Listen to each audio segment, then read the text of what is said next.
Bonjour à tous, c'est depuis la Norvège et plus particulièrement depuis les magnifiques îles Lofoten que je vous présente ce nouveau test de chaussures, celui du modèle Bushido de la Sportiva. La Sportiva, c'est une marque italienne donc qui est réputée pour faire de bonnes chaussures et surtout des chaussures d'alpinisme.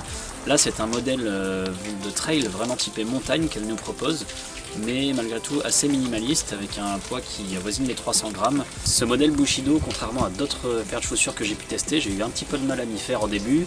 J'ai même pris de bonnes grosses ampoules, ce qui m'arrive jamais. Et passé cette première période un petit peu compliquée, je me suis vraiment régalé avec. Je l'ai emmené sur tous les terrains, toutes les activités. J'ai fait randonnée à plat, randonnée avec du dénivelé, terrain technique, trail en montagne, en haute montagne. Et elle a vraiment répondu avec brio de partout.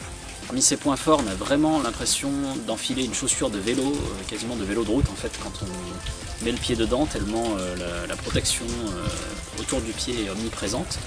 Ça se confirme au niveau de la durabilité, puisqu'après quasiment une centaine d'heures sur le terrain, il n'y a strictement rien à noter. J'ai juste fait une réparation sur le côté interne de la chaussure, où le plastique commençait à se décoller du mesh, mais vraiment rien de méchant, et ça a bien tenu dans le temps. Donc ça c'est un super point pour ce modèle. Et ensuite au niveau confort, à part les petites ampoules du début, j'ai rien à signaler. Le maintien du pied est bon, le lassage aussi, il tient bien dans la durée. Vraiment on a un modèle confortable. La Sportiva nous propose dans la boîte qui accompagne les chaussures toute une série d'explications sur les différents brevets de la semelle. On a tout un tas de termes plus techniques les uns que les autres. Ce que j'en ai retenu et le plus simple à résumer, c'est que la semelle elle est super accrocheuse, elle est solide, elle est un poil trop rigide parce qu'elle va glisser sur les pierres humides. En fait, le caoutchouc ne mord pas assez la pierre, mais c'est un peu le pendant de la durabilité, c'est-à-dire que la chaussure elle va pas s'user, mais elle va être un poil trop glissante, donc à vous de choisir où vous voulez mettre le curseur. En tout cas, moi j'ai appris à courir avec, et il faut vraiment s'y faire, mais je préfère une chaussure qui va durer un petit peu plus longtemps en termes de kilomètres, plutôt qu'une chaussure qui n'existera plus au bout d'une centaine de kilomètres.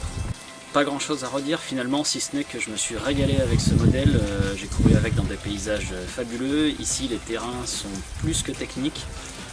Vraiment on se doit de regarder où on met les pieds. La chaussure elle réagit parfaitement, que ce soit dans la boue profonde, dans l'eau, elle évacue vraiment bien l'humidité quand on a traversé une rivière par exemple.